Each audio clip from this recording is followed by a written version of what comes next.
시청자 여러분 안녕하십니까? 국정의 바른 소리를 전합니다. 먼저 오늘의 주요 뉴스입니다.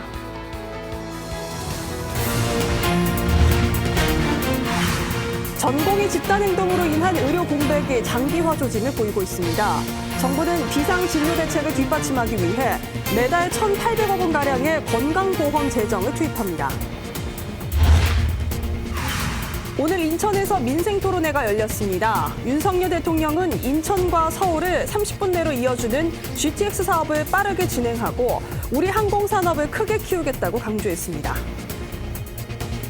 서울과 인천 도심 간 30분 출퇴근이 가능한 교통혁명이 시작되는 것입니다. 민생토론회에서는 우리나라 수출입 물류의 거점인 인천항을 중심으로 스마트 항운 시대를 열기 위한 방안도 논의됐는데요. 인천항을 완전 자동화 터미널로 구축해 인천의 노후화된 원도심의 재개발 사업에 대한 계획도 밝혔습니다. 신원식 국방부 장관이 한미 자유해방패 연합연습 현장을 찾아 북한 도발 시 선응징 후보고를 지시했습니다. 공군은 서해해상 사격장에서 북한의 도발에 대응하기 위한 실사격 훈련을 벌였습니다. 첫 소식입니다. 전공의 집단 사직으로 인한 의료 공백이 장기화 조짐을 보이고 있습니다. 정부는 비상진료 대책을 속도감 있게 추진하기로 했는데요.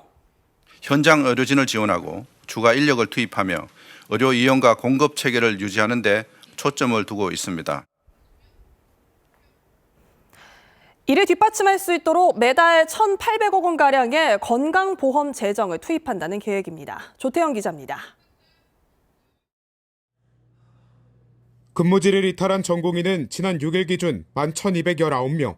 뚜렷한 복귀 움직임은 나타나지 않은 가운데 국민의 불안은 더 커지는 상황. 정부는 전공의 집단 이탈에 따른 의료 공백을 메우기 위해 매달 1,882억 원 규모의 건강보험 재정을 투입하기로 결정했습니다. 정부는 환자의 건강을 최우선에 두고 그 곁을 지키고 있는 의료진에게 그에 합당한 보상을 아끼지 않겠습니다. 우선 비상진료기관의 중증 환자 진료 체계를 유지하고 적극적으로 진료한 기관에는 사후 보상을 추진하고 경증 환자를 하급병원으로 돌려보내는 회송 보상도 추가 인상합니다. 또 응급 상황 발생 시 적시 치료를 추진하는 신속 대응팀의 보상을 강화하고 응급실 전문의에 대한 보상도 늘립니다. 아울러 병원 내 응급 상황이 발생하면 신속하게 대응할 수 있도록 전문의가 중환자 진료 시 받을 수 있는 정책 지원금을 신설합니다. 한편 정부는 6일 국무회의를 통해 총 1,285억 원의 예비비 지출도 의결했습니다. 예비비는 주로 의료인력의 비상당직 인건비와 전공의 공백을 대체할 의료인력을 채용하는 비용으로 사용할 계획입니다. 예비비는 야간과 휴일 비상당직에 대한 인건비를 비롯해 공보위, 군의관 파견에 대한 지원비로 활용됩니다. 또 병원에서 추가 인력을 채용하는 데 드는 비용도 한시적으로 지원하고 병원 간 환자 이송에도 활용될 예정입니다. KTV 조태영입니다.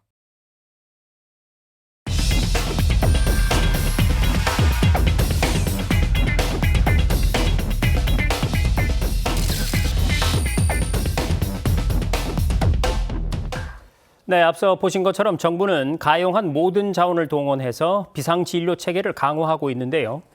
또 다른 한편으로는 의료 현장을 떠난 전공의들을 대상으로 한 면허 정지 처분에도 속도를 내고 있습니다. 취재기자와 함께 지금 상황 조금 더 자세히 들여다보겠습니다. 자, 이혜진 기자, 전공의들의 면허 정지 이 절차가 시작됐다는 소식, 저희 뉴스에서도 며칠 전부터 전해드렸는데 지금 어떻게 되고 있습니까? 네, 면허정지 처분을 하려면 현황 파악이 우선이겠죠. 보건복지부 직원이 병원을 직접 찾아 실제로 일을 하고 있는지 확인하고요. 또 현장에 출근하지 않았다는 증거를 확보하는 작업입니다. 전자 의무 기록에 로그인만 하는 꼼수까지 잡아낼 수가 있죠. 이렇게 해서 지난 6일까지 전공의 소속 수련병원 현장 점검이 완료돼 있습니다. 이렇게 병원 미복귀가 확인된 전공의들에게는 의사면허 3개월 정지 사전 통지서가 발송됩니다. 자, 그러면 이런 경우는 어떻게 되는지 궁금하네요. 이렇게 사전 통지를 받은 뒤에라도 늦게나마 전공의가 병원에 돌아왔다. 어떻습니까? 네, 복귀 시한을 넘기기는 했어도 마음을 돌이켜서 다시 돌아온 이들을 선처할 것인가 이 문제인데요. 이 부분에 대해서는 선처의 여지를 뒀습니다. 의사 집단행동 중앙재난안전 대책본부 브리핑 내용 직접 들어보시죠. 이제 막 시작해서 행정 절차, 사전 처분 예고가 이제 나가고 있는 상황이기 때문에 가능하면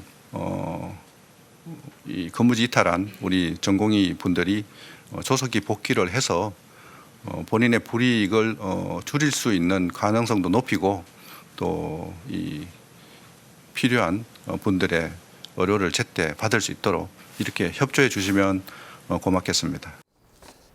자, 그런데 일부 개원의들 쪽에서 이런 움직임이 있습니다. 이 병원에 사직서를 낸 전공의들의 취업을 도와주는 움직임인데요. 이 상황에 대해서 정부 입장은 어떻습니까? 네, 이른바 후배 의사 돕기로 보이는데요. 전공의 우대 구인 공고를 내는 등 이들을 적극 채용하려는 모습입니다. 중대본은 법적 근거를 들어서 이런 채용이 불법이 될 수 있다고 설명했습니다. 의료법 77조에 전문의 수련과 자격 인정에 관한 규정이 있는데요. 전공의가 수련병원이 아닌 다른 의료기관에서 겸직하면 안 된다는 내용이 담겨 있기 때문이죠. 겸직 위반을 하면 또다시 징계 사유가 된다는 겁니다. 자, 그러니까 사직서들을 내긴 했지만 아직 수리가 안 됐기 때문에 다른 병원으로 가면 안 되는, 즉 전공의 신분이 유지되고 있다는 그런 얘기인 거죠. 네, 그렇습니다. 계약이 종료되기 전 전공의들을 대상으로 진료 유지 명령을 발령했기 때문에 사직의 효력이 발생하지 않고요. 여기에 더해 사직서도 수리되지 않았기 때문에 전공의 신분이 유지된다. 이것이 보건복지부 설명입니다. 만약 이들 전공의가 다른 병원이나 의원에서 일하면서 처방전을 다른 사람 명의로 발행하거나 또 진료 기록부를 작성하면요. 이런 것들 자체도 의료법 위반으로 면허 자격 정지가 됩니다. 징역과 벌금까지도 부과될 수 있습니다. 자, 그런데 일부 의사단체들 쪽에서는 이런 주장도 합니다. 정부가 전공의들에게 업무 개시 명령을 내렸지 않습니까? 그런데 이것이 강제 노동을 금지하고 있는 국제노동기구 협약에 위반된다 이런 얘기인데 어떻습니까? 네, 중대본은 이번 업무 개시 명령의 경우 ILO 협약 적용 제외에 해당한다면서 반박했습니다. 이 ILO 29호 협약은요, 인구 전체나 또 일부의 생존을 위태롭게 하는 중대 상황은 강제노동 금지의 예외로 인정하고 있기 때문이죠. 그래서 이번 전공의 집단 행동이 이런 강제노동 금지 예외 상황에 해당한다는 겁니다. 자, 그렇군요. 이런 상황에서 이 떠난 전공의들의 빈자리를 채우고 환자 곁을 지키는 이들이 있는데 바로 진료지원 간호사, 우리가 PA 간호사라고 부르는 이들인데 한데 이들이 법적으로 좀 불안한 부분이 많지 않았습니까? 네, 그렇습니다. 이들 PA 간호사는 수술 보조와 봉합 같은 의사 업무를 떠맡아서 의료 공백을 지금 간신히 채우고는 있지만요. 불법과 합법의 경계에서 늘 불안하게 일해 왔는데요. 다행히 지난달 말부터 간호사들이 의사 업무 일부를 합법적으로 수행할 수 있는 법적 안전망이 마련되어 있습니다. 그러니까 이런 시범사업 보완 지침이 추가로 나왔는데요. 8일부터는 간호사들도 응급환자 대상 심폐소생술을 하고요. 응급약물도 투여할 수 있게 됩니다.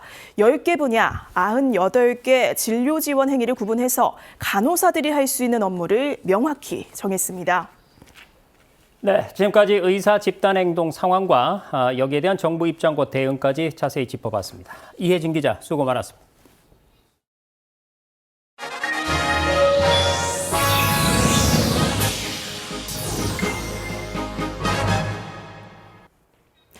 열여덟 번째 민생토론회가 인천에서 열렸습니다. 윤석열 대통령은 인천과 서울을 30분 내로 이어주는 광역급행철도 GTX 사업을 빠르게 진행하겠다고 밝혔습니다. 또 인천국제공항을 중심으로 항공산업을 한 단계 도약시키겠다고 강조했습니다. 문기혁 기자입니다. 윤석열 대통령이 인천의 미래인 어린이들과 2030년부터 달릴 수도권 광역철도 GTX B열차의 시작을 축하합니다. 윤 대통령은 인천에서 열린 18번째 민생토론회에서 인천과 서울을 30분 내로 이어주는 GTX 사업을 빠르게 진행시킬 것이라고 밝혔습니다. GTX-B는 인천 송도의 인천대 입구역에서 경기 남양주의 마성역을 연결합니다. 2030년에 개통하면 인천 송도에서 서울역까지 30분이 채 안 걸리게 됩니다. 서울과 인천 도심 간 30분 출퇴근이 가능한 교통혁명이 시작되는 것입니다. 윤 대통령은 아울러 인천에서 출발하는 GTX-D 2노선도 임기 내 착공 기반을 확실하게 만들겠다고 약속했습니다. 인천국제공항을 중심으로 한 항공산업 발전 방안도 내놨습니다. 제2여객터미널과 활주로를 증설하는 4단계 확장 공사가 오는 10월 완료되면 한 단계 더 도약한다며 이를 토대로 2026년까지 공항 배후의 첨단 복합 항공단지를 조성할 것이라고 설명했습니다. 항공 서비스 산업도 획기적으로 발전시킬 것이라고 말했습니다. 현재 추진 중인 대한항공과 아시아나 합병이 좋은 시너지를 내도록 할 것이라며 새로운 노선 확대와 중복 노선 효율화, 저비용 항공사 육성 계획 등을 제시했습니다. 특히 합병으로 요금 마일리지 등 국민 피해는 없을 것이라고 단언했습니다.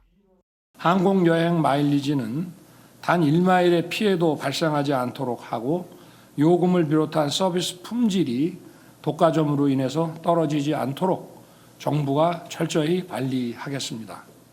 윤 대통령은 인천의 바다, 하늘, 땅 모두를 확실히 바꾸겠다고 강조했습니다. KTV 문기혁입니다. 민생토론회에선 우리나라 수출입물류의 핵심 거점인 인천항을 완전 자동화 터미널로 만드는 방안도 집중 논의됐는데요. 아울러 정부는 노후화된 원도심의 재개발 사업도 신속히 추진한다는 계획입니다. 계속해서 이리나 기자의 보도입니다. 지난해 역대 최대 규모인 346만 1000TEU의 컨테이너 물동량을 기록한 인천항. 물동량이 늘면서 규모도 더 커질 전망입니다.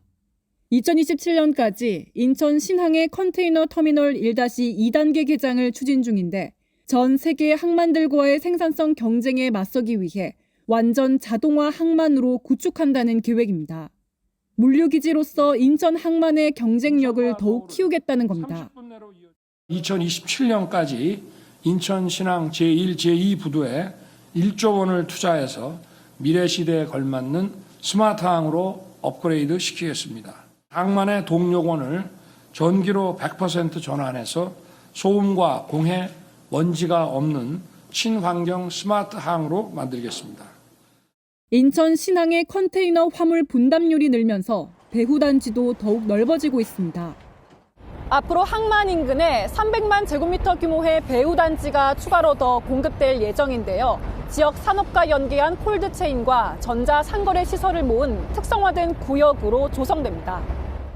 LNG 선박과 같은 친환경 선박 연료 공급 거점 구축과 함께 공항과 항만, 철도가 모인 주요 거점에는 규제를 완화해 다양한 기업 활동을 활성화하는 국제 물류특구로 조성할 계획입니다. 올해로 개장 50년을 맞는 인천 내항 일대의 원도심 변화도 예고했습니다. 기업과 투자 유치를 위해 내항과 인접한 제물포 일대를 경제 자유구역으로 지정할 전망입니다. 원도심과 가까운 인천항 내항 부두는 마리나와 인공해변 등 문화체험 관광지구로 재탄생합니다.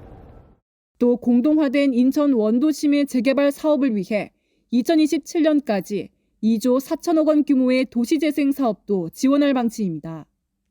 노후 계획 도시의 재정비에 대한 가이드라인을 신속히 수립하고 재개발과 재건축 사업의 규제를 완화하고 초기 사업비에 융자를 지원하는 등 인천 원도심이 신속하게 재개발될 수 있도록 이와 함께 경인 고속도로와 경인선 지하화를 통해 철도와 고속도로가 사라진 상부 공간은 주거와 상업, 문화가 어우러진 지구로 조성해 인천 발전의 모티브로 만들겠다고 밝혔습니다.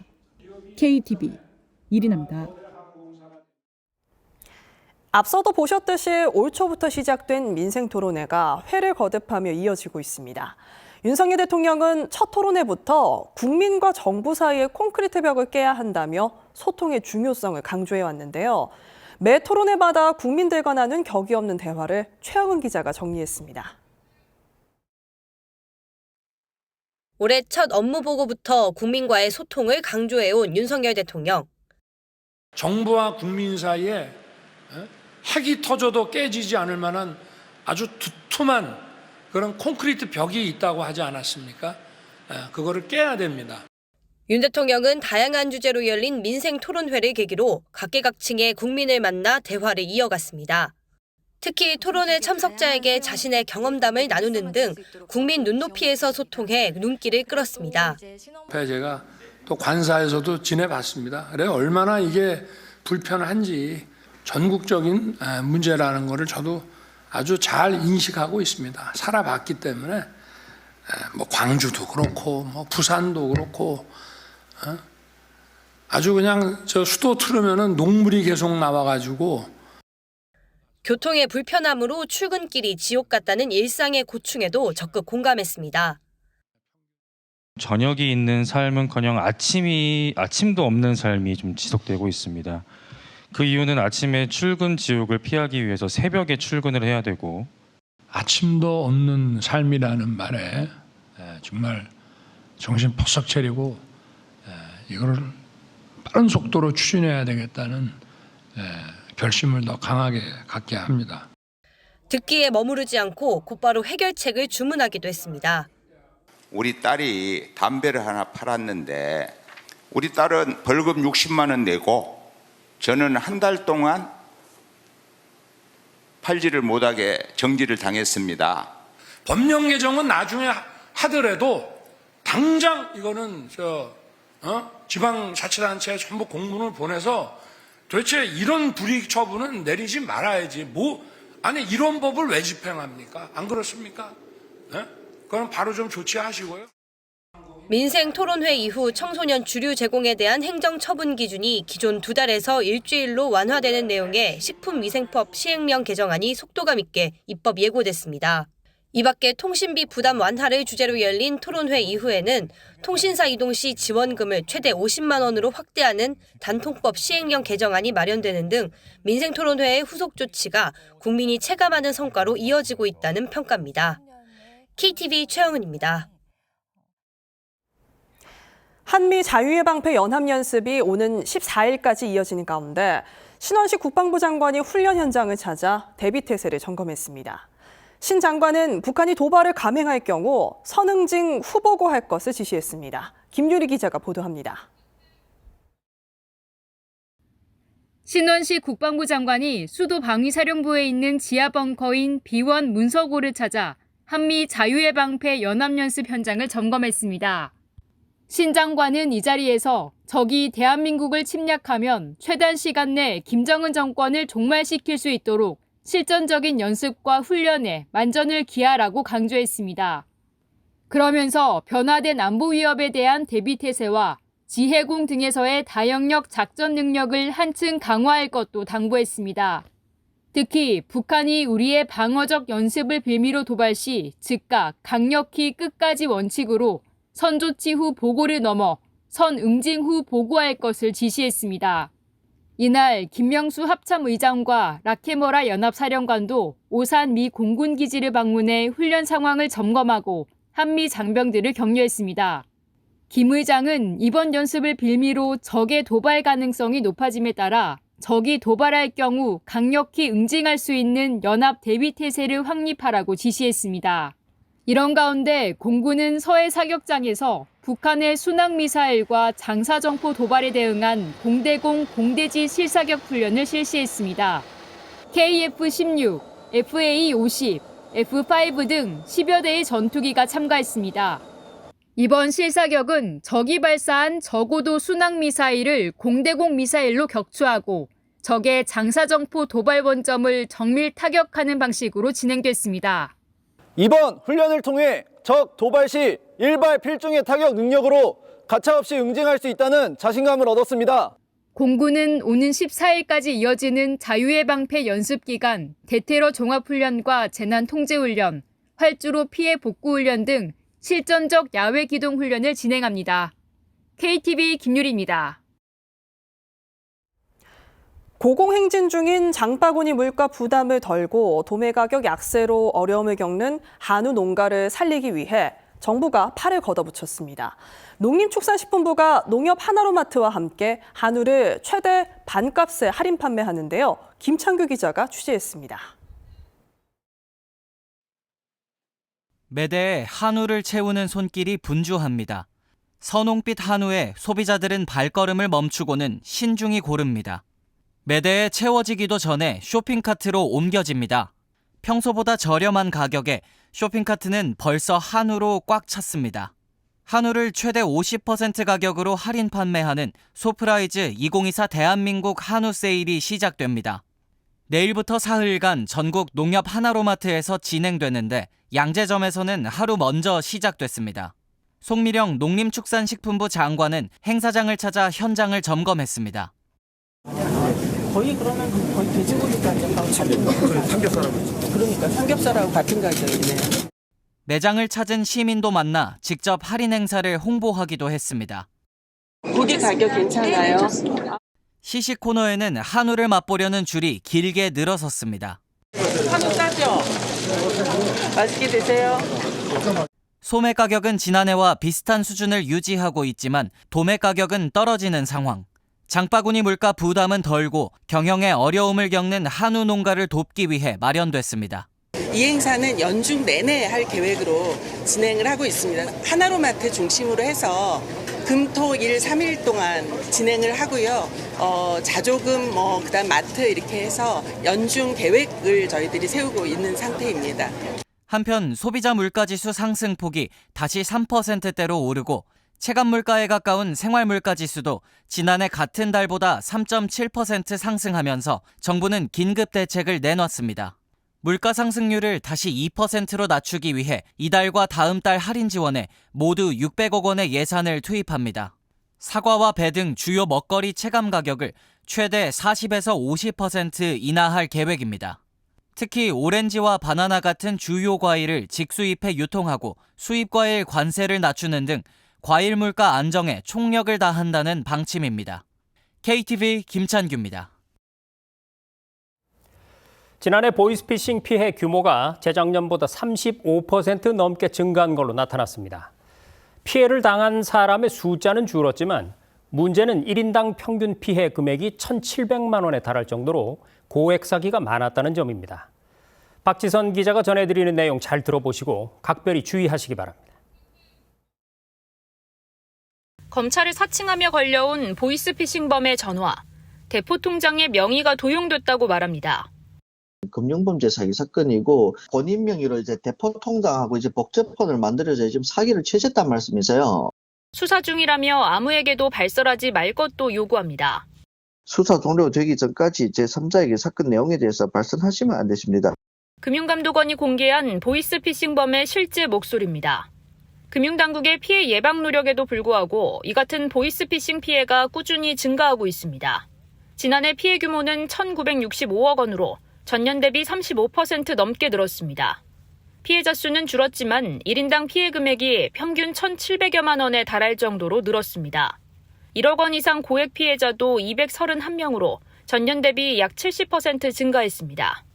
연령별로 보면 50대와 60대가 피해자의 절반 이상을 차지했지만 젊은 층에서 사회 초년생 중심으로 피해 사례가 늘었습니다. 보이스피싱범들은 주로 대출 가능 조건을 빌미로 접근하거나 가족이나 지인, 정부 기관을 사칭하는 수법을 썼습니다. 기관을 사칭한 전화통화부터 과태료나 범칙금 납부를 알리는 가짜 URL이 포함된 스미싱 문자로 미끼를 던지는 식입니다. 정부는 고도화되고 있는 수법에 대응하기 위해 금융사, 정부 기관에서 발송한 번호에는 확인된 발신 번호라는 안심마크 적용을 확대하고 인공지능 기반으로 실시간 보이스피싱 탐지 서비스를 개발해 확산시킬 계획입니다. 심각한 민생 침해 범죄인 만큼 정부는 보이스피싱 범죄와 전쟁을 한다는 비상한 각오로 대응책을 강화해 나갈 것입니다. 또 오는 8월부턴 금융사가 보이스피싱 범죄에 24시간 대응 체계를 갖추도록 의무가 부여됩니다. 상시적인 자체 모니터링 시스템을 구축해 피해 의심 거래를 탐지하면 즉시 계좌 지급 정지 조치가 가능해져 재산 피해를 최소화할 것으로 보입니다. KTV 박지선입니다.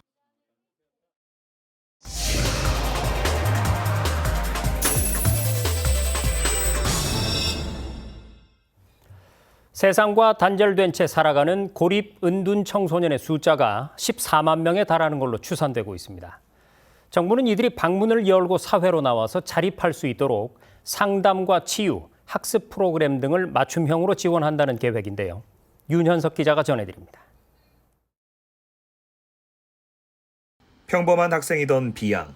초등학교 5학년부터 이어진 따돌림에 중학교 1학년이 되던 지난 2020년 마음의 문을 닫고 방으로 들어가 아직 나오지 않고 있습니다. 이처럼 사회 활동을 하지 않고 제한된 곳에서만 생활하는 청소년을 은둔 청소년, 도움을 요청할 수 있는 사람이 없는 청소년을 고립 청소년이라고 합니다. 보건복지부에 따르면 지난해 고립 은둔 청소년의 비율은 5.2%. 이를 13세에서 18세 청소년 인구에 적용하면 그 수는 약 14만 명 규모로 추정됩니다. 이에 정부가 이들이 다시 사회에 나와 자립할 수 있도록 도움의 손길을 내밉니다. 먼저 은둔 청소년 스크리닝 척도를 활용해 고립, 은둔 수준을 구체적으로 진단하고 상담과 치유, 학습 등 전 과정을 맞춤형으로 지원합니다. 필요할 경우 1:1 전담관리사가 가정을 방문해 상담을 진행하고 이때 자살이나 자해 위험이 발견될 경우 인근 청소년 상담복지센터에 집중심리 클리닉을 지원할 방침입니다. 정서적 교류와 심신 회복을 위한 프로그램도 제공합니다. 소모임과 멘토링, 일상습관 관리 등 프로그램을 제공하고 맞춤형 학습 프로그램과 온라인 교육 콘텐츠도 마련했습니다. 사회에 복귀한 청소년이 다시 단절되지 않고 자립할 수 있도록 사회 적응 수준에 따라 최소 3개월 이상 관리에 나섭니다. 또 경제적으로 도움이 필요한 청소년에게는 월 65만 원 이하의 생활비와 연 200만 원 이하의 치료비 등을 지급합니다. 전문가들은 정부의 고립 은둔 청소년 지원 소식을 반기면서도 일시적 관심에 그쳐서는 안 된다며 지속적인 정책이 추진돼야 한다고 강조합니다.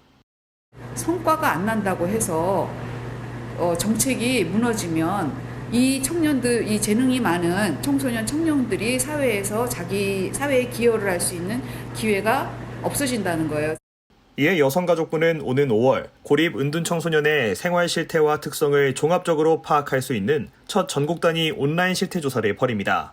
여가부는 조사 결과를 바탕으로 도움이 필요한 고립 은둔 청소년이 필요한 지원을 제때 받아 일상을 회복할 수 있도록 지원 체계를 구축할 방침입니다. KTV 윤현석입니다. 정부가 폐쇄적인 국내 외환 시장의 개방을 위해서 외환 시장의 구조를 개선하는 작업에 들어갔는데요. 최상목 경제부총리가 시중 주요 은행장들을 만나서 해외 투자자들이 외환 시장 접근성이 확대될 수 있도록 노력해달라고 당부했습니다. 신국진 기자입니다. 정부는 올해 폐쇄적이고 제한적인 국내 외환 시장을 경쟁적 구조로 전환하기 위해 구조 개선에 나섰습니다. 오는 7월 본격 시행을 앞두고 지난 1월부터 외환시장 개선 방안에 대한 시범 운영에 들어갔습니다. 현재 외환시장의 개장 시간은 오전 9시 30분부터 오후 3시 30분으로 국내 주식시장 장 마감 시간과 같습니다. 하지만 정부의 외환시장 구조 개선에 따라 7월부터는 외환시장 개장 시간이 런던 시장 마감 시간인 새벽 2시까지 연장됩니다. 정부는 시범 운영 기간 결제와 보고, 전산, 회계 등 거래 전반에 대한 상황을 점검하고 있습니다. 또한 시장 참여자뿐만 아니라 학계, 언론 등 다양한 이해관계자와 폭넓게 소통하기 위해 홈페이지를 통해 의견을 수렴하고 있습니다. 이런 가운데 최상목 경제부총리가 외환시장 선도은행, 은행장을 만나 해외 투자자의 외환시장 접근성이 확대되도록 노력해달라고 당부했습니다. 최 부총리는 특히 기업 밸류업의 중요한 인프라 중 하나인 외환시장 구조 개선 성공을 위해선 은행들의 적극적인 역할이 필요하다고 밝혔습니다. 그러면서 7월 본격 시행 전에 은행 내부 시스템 구축을 요청하는 한편 외국 금융기관들의 참여 촉진 등을 위해 힘써줄 것을 당부했습니다. 최 부총리는 제도 추진 과정에서 은행들의 애로가 있을 경우 정부가 신속히 해결해 나가겠다며 지속적인 소통을 약속했습니다. KTV 신국진입니다. 지난해 근로소득에 대한 연말정산 환급금이 열흘 이상 앞당겨져서 이번 달에 지급됩니다.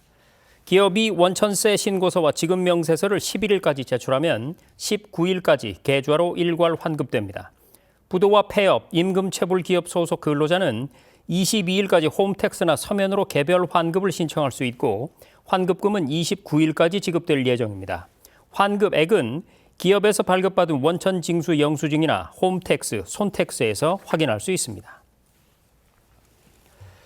지난해 만화 검정 고무신의 저작권 분쟁 중 비극적인 일이 발생한 뒤로 이를 바로잡기 위해서 고심해온 결과물이 나왔습니다.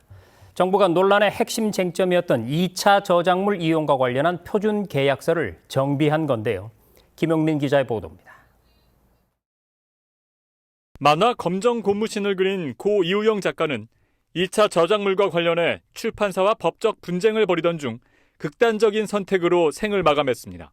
이 사건으로 창작자와 출판사 간의 불공정한 계약이 수면 위로 떠오르며 제도적인 개선 방안이 논의됐습니다. 정부가 만화 웹툰 분야의 표준 계약서 2종의 제정안과 6종의 개정안을 마련했습니다.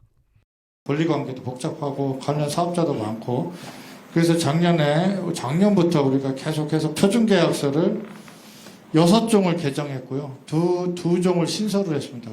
새롭게 마련되는 표준 계약서는 2차 저작물 작성권 이용 허락 계약서와 2차 저작물 작성권 양도 계약서입니다. 기존에는 본 계약서에 이 같은 저작물 작성권 등의 내용이 담겨 있었지만 별도의 계약서를 쓰도록 한 겁니다. 이를 통해 2차 저작물 사업자는 창작자에게 사전에 고지해야 합니다. 정부는 이와 함께 기존 표준 계약서 6종에 창작자의 권익 보호를 위한 조항을 담았습니다. 작품의 특성을 고려해 최소, 최대 컷 등을 합의할 수 있도록 했고 비밀 유지 조건도 완화해 변호사 등에게 계약을 검토받을 수 있도록 했습니다. 문체부는 행정 예고를 거쳐 4월 중 확정 고시할 방침입니다. 다만 이 같은 표준 계약서는 계약서의 한 종류로 강제성은 없습니다. 정부는 만화 웹툰 분야의 표준 계약서 사용 확산을 위한 지침을 배포하고 홍보하겠다는 방침입니다. KTV 김용민입니다.